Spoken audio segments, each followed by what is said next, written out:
Hello बच्चों, good morning and welcome to the chemistry zone. आज का जो टॉपिक है वो great and again one of my favourite topic, effect of temperature, effect of temperature on rate constant, effect of temperature on rate constant. It's amazing topic. Everything is all right na students? Okay, chalo. Mostly the rate constant increases with increase in temperature, ऐसा लोग बोलते हैं। यानी कि rate constant, इसको हमने के बोलना है, तो वैल्यू ऑफ के इज डिपेंड अपॉन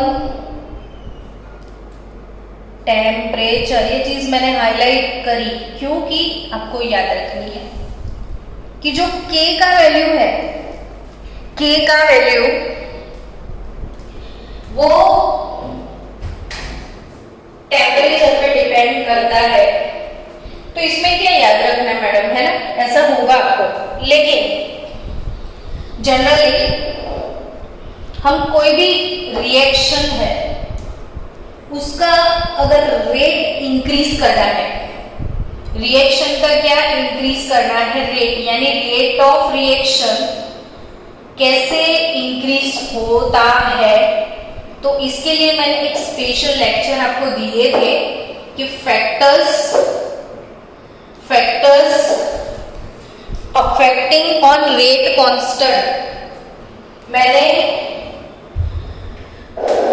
कौन सा एक लेक्चर दिया था कि factors affecting on rate constant, जिसमें था concentration, pressure, area of surface area, temperature और कैटालिस्ट। इतने सारे फैक्टर्स थे। तो ये बहुत सारे ऐसे फैक्टर्स हैं जो रेट ऑफ रिएक्शन इंक्रीज करते हैं। इसमें एक फैक्टर आता है कैटालिस्ट। अब आप सबको पता है बच्चों कि कैटालिस्ट क्या होता है। तो कैटालिस्ट वो होता है जो रिएक्शन में पार्टिसिपेट नहीं करता है। कैटालिस्ट क्या होता है? जो रिएक्शन में पार्टिसिपेट नहीं करता है। तो रिएक्शन के अंदर पार्टिसिपेट नहीं करता है लेकिन वो रेट ऑफ रिएक्शन इंक्रीज करता है। तो आपको याद रखना है कि वो क्यों, कैटालिस्ट ऐसा क्या करता है जो रेट ऑफ रिएक्शन इंक्रीज होता है। तो खास एक चीज याद रखना कि एनर्जी ऑफ एक्टिवेशन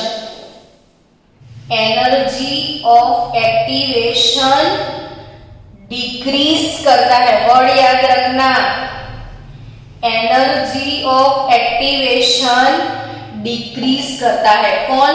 कैटालिस्ट। आपको एक सिंपल सा एग्जांपल देने वाली हूं अभी कि आपके पास लकड़ी का इतना बड़ा टुकड़ा है। उस लकड़ी के टुकड़े को आपको आग जलानी है या उसको आप जो भी उसका कम्बशन शुरू करना है आपको। तो लकड़ी के टुकड़े को जलाने के लिए आप ऐसे गैस पे बहुत बड़ा लकड़ी का टुकड़ा लेके खड़े रहोगे तो वो जलते जलते काफी देर हो जाएगी, तब वो जलेगा। ये कॉमन एक्सपीरियंस है, आप ट्राई करना, आज वो एक्सपेरिमेंट खुद से करना। तो यानी कि वो लकड़ी के टुकड़े को जलाने के लिए वो जलना शुरू करने के लिए भी 10 मिनट लगा लेता है कि 10-15 मिनट तक ऐसे खड़े रहो उसको लेके, तब जाके वो जलता है। यानी कितना टाइम लिया उसने जलने के लिए, एक्टिवेट होने के लिए, है ना। एक्टिवेट होने के लिए उसने बहुत टाइम ले लिया। अब इसी चीज को आपको इजीली करना है तो अब कैटालिस्ट यूज करो। तो सबको पता है कि केरोसिन, अब वही लकड़ी के टुकड़े को अब केरोसिन में डुबा दो, वही लकड़ी के टुकड़े को केरोसिन में डुबो लो और फिर अब गैस की फ्लेम में ले जाओ तो फटाक से केरोसिन की वजह से लकड़ी का टुकड़ा कैसे जल जाएगा। यानी कि जो एक्टिवेट करने के लिए आपको 10-15 मिनट लग जाते थे वो 10-15 सेकेंड में हो गया। तो किसकी वजह से? कैटालिस्ट की वजह से। तो यहाँ पे जो केरोसिन है वो कैटालिस्ट हुआ कि नहीं? तो कैटालिस्ट का रोल क्या है? तो एनर्जी ऑफ एक्टिवेशन डिक्रीज करता है। हेलो एवरीवन, सारी चीजों को, कंसेप्ट को आपको एमसीक्यू में काम में आने वाली है, इसीलिए मैं इतना बोल कर रही हूं कि catalyst rate of reaction increase करता है। कैसे? तो वो एनर्जी ऑफ एक्टिवेशन डिक्रीज करता है, यानी रिएक्टेंट को एक्टिवेट करने के लिए जो एनर्जी देना पड़ता है वो डिक्रीज कर देता है। आप अभी दिवाली रहेगी, सबको तारामंडल पसंद होते हैं, तो वो तारामंडल जो है वो ऐसे आप मोमबत्ती के फ्लेम में ऐसे रख के खड़े रहोगे तो एटलीस्ट 5-10 मिनट लगेगा, मतलब 2-3 मिनट के बाद ही वो स्टार्ट होता है, फटाक से नहीं होता है। तो यानी कि इसको एक्टिवेट करने के लिए 3-4 मिनट तो लग ही जाते हैं, ऐसे पकड़ के खड़े रहो। लेकिन अगर आपने जलता हुआ हाई टेम्परेचर वाला दूसरा जो तारामंडल है अभी चालू है उसके साथ ऐसे लगा लो तो वो फटाक से काम हो जाएगा। तो यही चीज है कि एनर्जी ऑफ एक्टिवेशन डिक्रीज करता है कौन? कैटालिस्ट। तो कैटालिस्ट कैसे डिक्रीज करता है? तो एक खास बात, कैटालिस्ट का इफेक्ट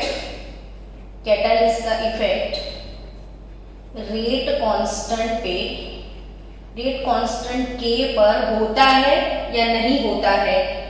तो ये चीजें सब एमसीक्यू में पूछते हैं, आपको याद रखना है कि जो कैटालिस्ट है उसका इफेक्ट रेट कांस्टेंट के ऊपर बिल्कुल भी नहीं होता है। डन? यानी कैटालिस्ट डालने से रेट कांस्टेंट की जो वैल्यू है वो इंक्रीज या डिक्रीज नहीं होती है। तो क्वेश्चन होगा कि रिएक्शन फास्ट कैसे हो गया? फिर के बढ़ेगा तो रेट ऑफ रिएक्शन बढ़ेगा ना, रेट कांस्टेंट बढ़ेगा तो रेट ऑफ रिएक्शन बढ़ेगा ना। तो फिर कैटालिस्ट डाला, ये तो वैल्यू, तो कैटालिस्ट क्या करता है कि रिएक्टेंट टू प्रोडक्ट, ये फॉरवर्ड रिएक्शन है, प्रोडक्ट टू रिएक्टेंट ये रिवर्स रिएक्शन है। तो जो कैटालिस्ट है वो फॉरवर्ड पे जितना इफेक्ट करता है उतना ही रिवर्स पे करता है।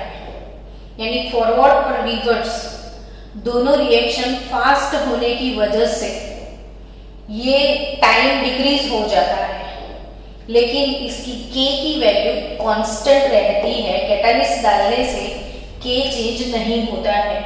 तो फिर के कौन से फैक्टर से चेंज होता है? के कब चेंज होता है? तो के एक ही चीज से चेंज होता है, वो है टेम्परेचर। तो रेट कांस्टेंट हमेशा किसकी वजह से चेंज होता है? तो वो टेम्परेचर की वजह से। तो टेम्परेचर इंक्रीज होता है, टेम्परेचर इंक्रीज होता है तो रेट कांस्टेंट इंक्रीज होता है। तो रेट ऑफ रिएक्शन इंक्रीज होता है तो रिएक्शन टाइम जो है वो डिक्रीज हो जाएगा, यानी रिएक्शन फटाफट से हो जाता है। अब क्यों फटाफट से हो जाता है, ऐसा क्या होता है टेम्परेचर इंक्रीज होने की वजह से कि भाई आप एक एग्जांपल देती हूँ, आप घर पे आज प्रैक्टिकल करना, प्रैक्टिकली ऑब्जर्व करना कि एक बाउल ले लो, इसमें चिल्ड वाटर डाल दो, एकदम फ्रीजर में रखा हुआ या फ्रीज वाला बहुत ठंडा पानी ले लो, यानी इसका टेम्परेचर वेरी लो, और वेरी लो ना रखो तो मटके का पानी लोगे तो भी टेम्परेचर तो डाउन ही है। यहाँ पे अपने हॉट वाटर लेना है, ये बॉइलिंग वाटर ले लो, टेम्परेचर इज हाई है ना। अब इसमें शुगर डालो और इसमें शुगर डालो, तो what will you observe here, कौन से बाउल में शुगर बहुत ज्यादा जल्दी डिसॉल्व हो जाएगा, वो बताओ, बोलो आपका आंसर क्या रहेगा। तो यही चीज आप बोलोगे कि हॉट वाटर में शुगर फास्ट डिसॉल्व हो जाएगा, डालते ही डिसॉल्व हो जाएगा, इसमें आप रगड़ रगड़ के थक जाओगे, डिसॉल्व जल्दी नहीं होगा। तो ऑब्वियसली बच्चों, ये लाइव एग्जांपल अपने डे टू डे लाइफ में हम देखते हैं। चलो दूध, अगर दूध को आपने फ्रीज में रख दिया तो 2-3 दिन तक खराब नहीं होता है, और बाहर रखोगे तो शाम तक दूध फट जाता है, ऐसा हम बोलते हैं। तो यानी कि दूध खराब हो गया है ना शाम तक, सुबह से लेके शाम तक में, यानी थोड़े से टाइम में खराब हो गया। तो दूध के अंदर जो बायोकेमिकल रिएक्शंस है, अगर वो बाहर रहेगा फ्रीज के बाहर, तो बाहर का टेम्परेचर ज्यादा है, तो हाई टेम्परेचर पे बायोकेमिकल रेट का रिएक्शन ज्यादा होगा, यानी कि मिल्क खराब हो जाएगा। या कोई भी फूड आइटम्स हम फ्रीज में क्यों स्टोर करते हैं, तो लोअर टेम्परेचर है, रेट ऑफ रिएक्शन डिक्रीज हो जाएगा, यानी फूड खराब नहीं होगा। तो ये चीज तो आप अपनी डेली लाइफ में भी देखते हो। तो टेम्परेचर और रेट दोनों के बीच का रिलेशन जो मुझे एक्सप्लेन करना है वो समझना ध्यान से, कि भाई सिंपल सी बात है कि कोई हमारे पास H2 और I2 से बनता है 2HI, और इसका ऑपोजिट रिएक्शन भी है, 2HI डिसोसिएट होता है तो H2I2 बनेगा। अब सोचो बच्चों की रिक्वायरमेंट कौन सी है, देयर आर टू रिएक्टर, तो ये टू रिएक्टर रिएक्ट करके प्रोडक्ट में कन्वर्ट हो रहे हैं, तो ऐसी कौन सी चीज है जो कंपल्सरी है, तो it is assume to be hard sphere. Here hydrogen molecules are assumed to be hard sphere, एक बड़ा सा गोला है H2 का मॉलिक्यूल। वैसे ही iodine again assumed to be a hard sphere, तो आयोडीन को भी एक ई हमरा गोला और ई एलियंस का गोला तो ये जो दो गोले हैं, इन दोनों के बीच में रिएक्शन कब होगा, तो समझो कि रिएक्शन होने के लिए, कोई भी रिएक्शन होने के लिए, ये एक गोला है, ये एक गोला है, तो ऐसे ये अपनी जगह पे वाइब्रेट होता रहता है, ये ऐसे अपनी जगह पे वाइब्रेट हो रहा है। लेकिन रिएक्शन कब होगा, जब जोर से कॉलिजन होगा। तो कॉलिजन जोर से कैसे होगा, ऐसे फटाक से कॉलिजन होगा तो ही रिएक्शन होगा। तो ऐसे जोर से एनर्जेटिक कॉलिजन ऐसे होना चाहिए, तो इसके लिए मॉलिक्यूल अभी ऐसे मूव कर रहे हैं, तो जैसे जैसे टेम्परेचर बढ़ेगा उनकी काइनेटिक एनर्जी बढ़ जाएगी। आपको पता है सॉलिड में पार्टिकल ऐसे शांत होते हैं, लिक्विड में थोड़े धमाली होते हैं और गैस में तो ऐसे बहुत धमाली होते हैं। तो यानी कि गैस के पार्टिकल की काइनेटिक एनर्जी ज्यादा है। अब आपने टेम्परेचर इंक्रीज किया तो काइनेटिक एनर्जी इंक्रीज हो जाएगी, तो मॉलिक्यूल धम से ऐसे एक्सीडेंट में आ जाएंगे। तो रिक्वायरमेंट क्या है मॉलिक्यूल के बीच में एक्सीडेंट होने की? तो सबसे पहले इन दोनों के बीच में कॉलिजन होना चाहिए। It must be collide. इन दोनों के बीच में जबरदस्त एक्सीडेंट होना चाहिए, वो पहली रिक्वायरमेंट। दूसरी रिक्वायरमेंट, अगर एक्सीडेंट हो रहा है, पहली रिक्वायरमेंट कॉलिजन होना चाहिए, दूसरी रिक्वायरमेंट प्रॉपर एनर्जी के साथ होना चाहिए। अगर प्रॉपर एनर्जी वाला कॉलिजन नहीं है तो वो फेल हो जाएगा, प्रोडक्ट नहीं मिलेगा। कैसे? एक साइकिल ऐसे ही खड़ा है, बाजू में एक ट्रक ऐसे ही खड़ा है। अब साइकिल को लेके आप साइकिल पे बैठे नहीं हो, साइकिल को चला नहीं रहे हो, ऐसे ही हाथ में ऐसे लेके जा रहे हो साइकिल, और गलती से आप ट्रक के साथ एक्सीडेंट, मतलब ट्रक तो खड़ा ही है तो ट्रक के साथ आपका कॉलिजन हो गया तो क्या होगा? कुछ नहीं, ऐसी थोड़ी आपको लगेगी। लेकिन ट्रक स्पीड में आ रहा है, यहाँ से साइकिल स्पीड में आ रही है, और जब स्पीड में दोनों के बीच में एक्सीडेंट होता है तो कुछ ना कुछ प्रोडक्ट मिलता है ना।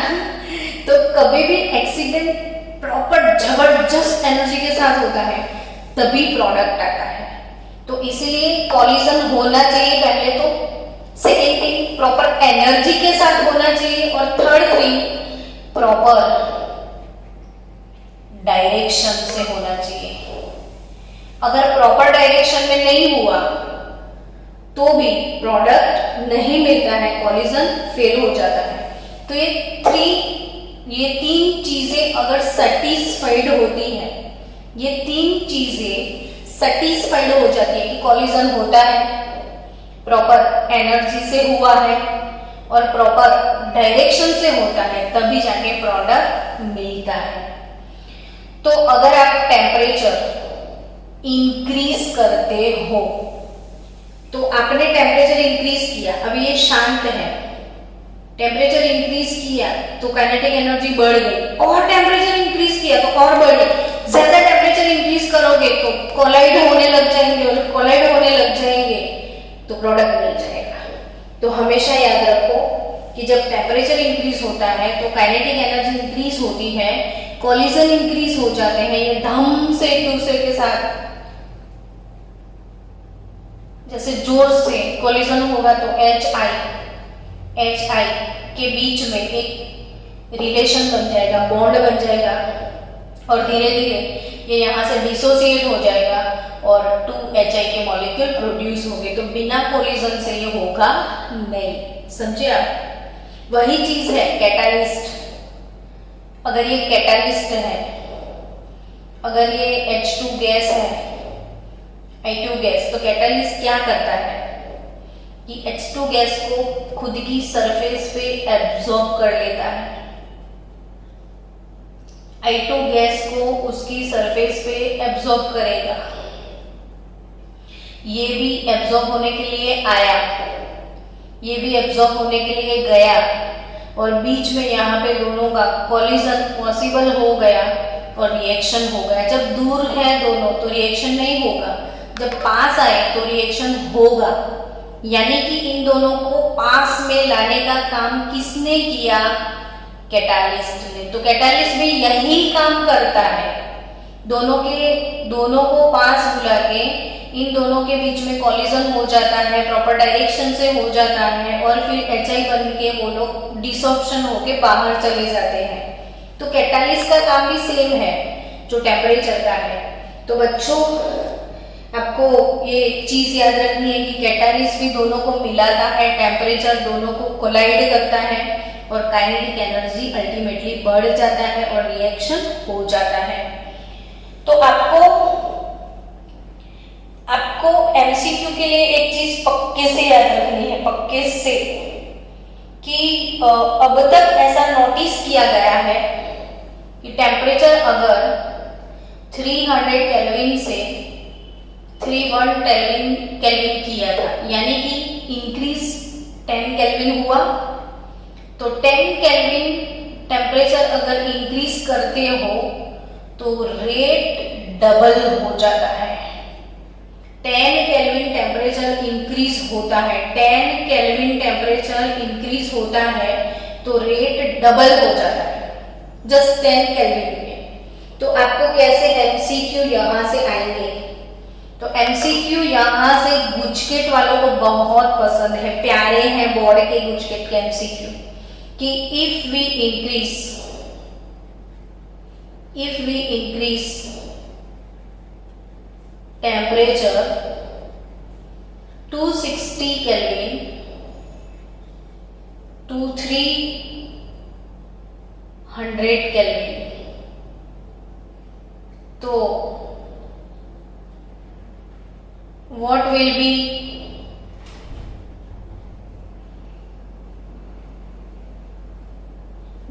be increased?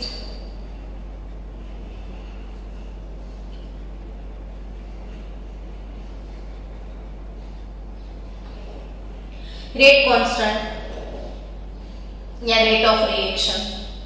जनरली आपको रेट ऑफ रिएक्शन के बारे में पूछेंगे कि अगर टेम्परेचर आप 260 केल्विन से 300 केल्विन इंक्रीज करने वाले हो तो what will be increase in rate of reaction. आपको रेट ऑफ रिएक्शन में क्या इंक्रीज मिल सकता है, वो क्वेश्चन आ सकता है।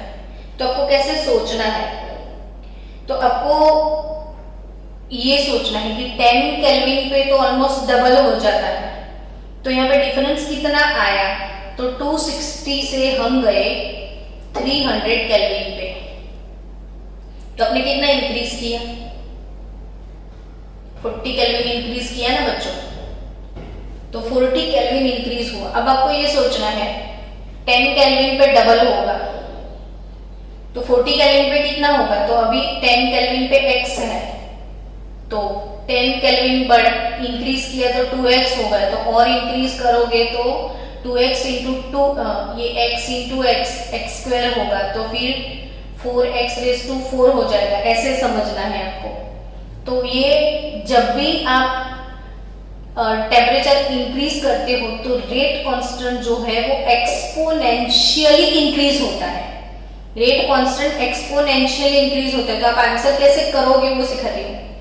तो rate increase by 2 raise to n। आपको क्या याद रखना है? Rate increase by 2 raise to n। तो n क्या होगा? तो n ये 40 केल्विन इंक्रीज किया, 10 केल्विन पे ऑलमोस्ट डबल हो जाता है, तो आपको मिला 4। तो rate increase by 2 raise to 4 times, यानी कि 16 टाइम रेट इंक्रीज हो जाता है। आप टेम्परेचर जस्ट 50 केल्विन इंक्रीज करोगे तो 50 डिवाइडेड बाय 10 तो 2 raise to 5 32 time rate increase होगा। अब टेम्परेचर 60 केल्विन इंक्रीज करोगे तो rate increase by 2 raise to 6 time. तो आप ये चीज मत भूलना, ये एक प्यारा सा एमसीक्यू है। चलो मैंने बहुत पका लिया आपको, बहुत बातें कर ली, अब तो थियरी स्टार्ट करो। मैडम कितना बोलोगे? थियरी पढ़ाऊंगा तो थियरी तो अभी मैंने शुरू ही नहीं किया, अभी तो मैंने ऐसे ही आपको इंट्रोडक्शन करवाई। अब स्टार्ट करते हैं थियरी। मैंने ये चीज बोली कि जब टेम्परेचर इंक्रीज करोगे, टेम्परेचर इंक्रीज करोगे तो रेट इंक्रीज होगा। तो कितना इंक्रीज होगा? तो एक्सपोनेंशियली इंक्रीज होगा। वैसा किसने समझाया? मेरा नाम मत लिख के आना, मैंने ये चीज आपको सिर्फ मैसेज पास ऑन किया है। एक्चुअली वो रिलेशन एक्सप्लेन करने वाले थे साइंटिस्ट आर्हेनियस। कौन? जीनियस नहीं, हेनियस। आर्हेनियस इक्वेशन और ये रिलेशन डिराइव करने वाले साइंटिस्ट है आर्हेनियस। मैंने बिल्कुल भी इसमें कुछ नहीं किया है। तो हम अभी पढ़ने के लिए जा रहे हैं Arrhenius equation, relation between rate constant and temperature. तो it's K is equal to A e raise to minus EA over RT। चलो 5 मिनट दिए, मन में मेमोराइज कर लो कि K और T के बीच का रिलेशन क्या है। क्यों मेमोराइज करने का?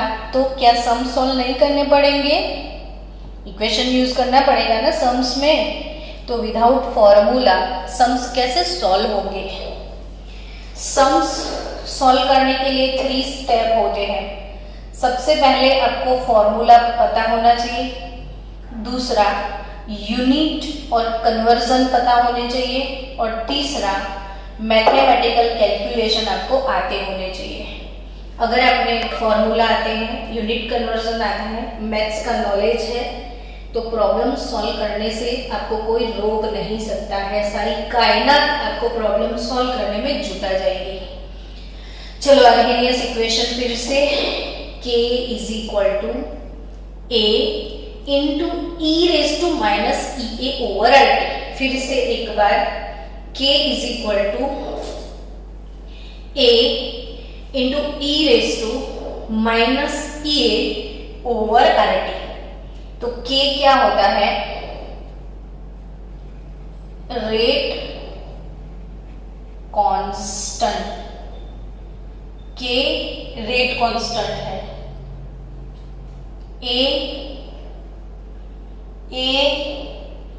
Arrhenius factor, A for Arrhenius, Henry, तो KH। A तो आर्हेनियस फैक्टर, और Arrhenius factor is related with Arrhenius frequency. इसको हम आगे थियरी में पढ़ेंगे, इसको कॉलिजन फ्रीक्वेंसी भी बोलते हैं। आर्हेनियस फैक्टर को कॉलिजन फ्रीक्वेंसी या आर्हेनियस फ्रीक्वेंसी भी बोलते हैं। और ए इज फ्रीक्वेंसी जनरली क्या होता है? तो पर सेकेंड फ्रीक्वेंसी, पर सेकेंड नंबर ऑफ कॉलिजन। एक सेकेंड के अंदर कितने कॉलिजन हो रहे हैं, एक सेकेंड के अंदर कितने कॉलिजन हो रहे हैं, उसको फ्रीक्वेंसी बोलते हैं। यानी कॉलिजन, नंबर ऑफ कॉलिजन्स पर second is called frequency, it is called. तो दो मॉलिक्यूल के बीच में जितने कॉलिजन होते हैं वो सजेस्ट करता है ए। नेक्स्ट, अभी इक्वेशन में कौन से टर्म है वो देख लेते हैं। तो के सबको पता है ना, के क्या है?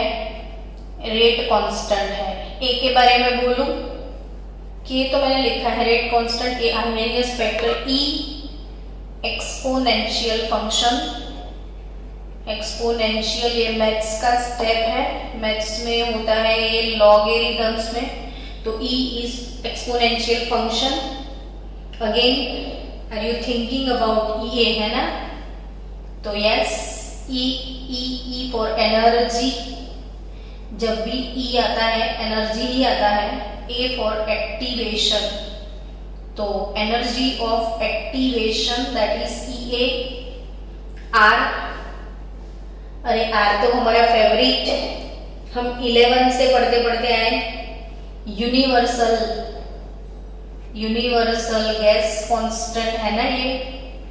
कोई भी टेम्परेचर, कोई भी प्रेशर पे इसका वैल्यू चेंज नहीं होता है। आज मैंने 11th में आर का ही लेक्चर बनाया है कि values of R and dimension of R. States of matter chapter चल रहा है। तो ये energy of activation, R universal gas constant, और टी नींद में भी समझ में आ जाता है कि absolute temperature, absolute zero temperature यानी केल्विन टेम्परेचर। तो टी केल्विन में लेना है, सेल्सियस में नहीं। तो ये है सारे टर्म्स आर्हेनियस अंकल के। अब इन टर्म्स में अगर हम कहीं सॉल्व करने बैठे सम्स को, तो हमारी रिक्वायरमेंट होगी ए का वैल्यू, हमारी रिक्वायरमेंट होगी ई ए का वैल्यू। तो वैल्यू कहाँ से आएंगे? तो अगर इन वैल्यूज को कैलकुलेट करने के लिए या तो ग्राफिकल मेथड होती है या कैलकुलेशन वाली मेथड होती है, और जब भी हम किसी का ग्राफ बनाना चाहते हैं तो हमारी इच्छा ऑब्वियसली ऐसी होती है कि कहीं ना कहीं हम इसको y is equal to mx plus c से कनेक्ट कर ले। कोई भी इक्वेशन को y is equal to mx plus c के साथ कनेक्ट करने की हमारी बहुत ज़्यादा इच्छा होती है, क्योंकि y एक्सिस पे y आ जाए, x एक्सिस पे x आ जाए।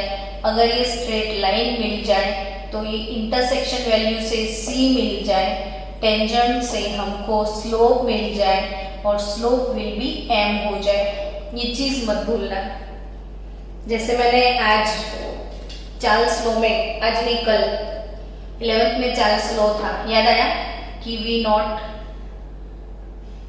v at t is equal to v not plus v not into t upon 273। Charles law vt is equal to v not plus v not by 273 into T, ये theory आपने पढ़ी थी। अब इसको compare करो, देखो तो ये कंपेयर हो जाएगा y is equal to m into X plus c के साथ, है ना मजेदार चीज। तो आपको प्लॉट क्या करना है, तो y वर्सेस x, तो ये हो गया वॉल्यूम वर्सेस x, तो ये हो गया टेम्परेचर, है ना। तो वॉल्यूम वर्सेस टेम्परेचर का प्लॉट, वैसे भी चार्ल्स में हम वॉल्यूम वर्सेस टेम्परेचर ड्रॉ करते थे, लेकिन क्यों, तो ये रिलेशन ऐसे बनता था। और जो प्लॉट था वो अगर स्ट्रेट लाइन, क्योंकि v प्रोपोर्शनल टू t, अगर डायरेक्ट रिलेशन होता है तो ग्राफ स्ट्रेट लाइन आता है। तो ये जो है ये v नॉट हो गया ओरिजिनल वॉल्यूम, इंटरसेक्शन, ये इंटरसेक्शन से c यानी v नॉट मिल गया। और अगर इसका स्लोप निकाल दिया गया तो स्लोप का वैल्यू हो जाएगा m, तो m यहाँ पे क्या है, तो v नॉट अपॉन 273। ये नीट में पूछ लिया है, इसीलिए मैंने बता दिया है। मैंने कल ही ये क्वेश्चन नीट में देखा था कि चांस का भी ग्राफ, तो vt is equal to v not plus v not into T by 273 को ऐसे y is equal to M X plus C के साथ आप कंपेयर करके vt लेके निकाल सकते हो। जी मेन वाले, जी एडवांस वाले बच्चों, ये आपके लिए खास। चलो फिर से, अब तो थियरी पक्के से मैं करवा दूँ, बहुत बातें कर रही हूँ आज मैं। Arrhenius K is equal to a into e is to minus ea over RT। इनमें दूसरी चीजें कैसे कैलकुलेट की जाए, तो हमारा तो गोल सेट है ना, इसको कंपेयर करो y is equal to M X plus C के साथ। तो कैसे कंपेयर कर सकते हैं, तो taking logarithm of equation, taking logarithm of equation, तो ln k is equal to ln a plus ln e raise to minus ea over RT। Done, yes और नॉट, बोलो ना यस। तो ln अगर ले लिया तो ln a plus ln e raise to this, okay. अब ln k समझना हो ध्यान से, ln a पावर ऑलवेज ऐसे हम लिख सकते हैं आगे, माइनस ea ओवर RT, बचा क्या ln e। लेकिन जब ln लिखते हैं तो वैसे ही e के बेस पे ही होता है, तो ln e to the base e, इसका वैल्यू 1 हो जाएगा। तो ये इक्वेशन बन गया शॉर्ट एंड स्वीट। नाउ हमें लॉग से, ln से क्या करना, हमें तो लॉग की तरफ जाना है। तो लॉग में कैसे जाएंगे, ln k is equal to ln a minus e over RT। तो 2.303 log k, 2.303 log k is equal to 2.303 log a। आपको ln से log में जाना है, ln से log में जाना है तो 2.303 से मल्टीप्लाई करना है, पक्का है ना। तो 2.303, चलो स्टूडेंट्स ln के तो 2.303 log के, 2.303 log a minus EA over RT।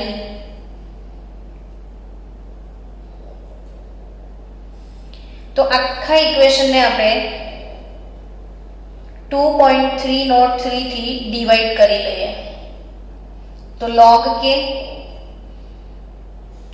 log a minus EA over 2.303 RT done. तो RT को हम 1 ओवर T भी बोल सकते हैं। तो अब ये पूरे इक्वेशन को y is equal to m x और c के साथ कंपेयर कर दो तो y पे y हो जाएगा log k। y पे क्या मिलेगा y, तो log k versus 1 over t, तो आपको log k versus 1 over t x यानी कि, तो ये वाला प्लॉट ड्रॉ करना है log k versus 1 over t। तो स्ट्रेट लाइन मिला, लेकिन 1 ओवर t है, टेम्परेचर का इनवर्स है, तो टेम्परेचर इनवर्स हो रहा है ना, तो ऑब्वियसली डिक्रीज होगा ये प्लॉट। सो इंटरसेक्शन आपको यहां मिलता है, इंटरसेप्ट वैल्यू जो है आपकी, इंटरसेप्ट वैल्यू है, कौन सी वैल्यू है इंटरसेप्ट, तो इंटरसेप्ट से हमेशा c मिलता था, तो it will be log a, ये log a हो गया। अब टेंजेंट निकाल दो, यानी कि स्लोप विल बी m, तो m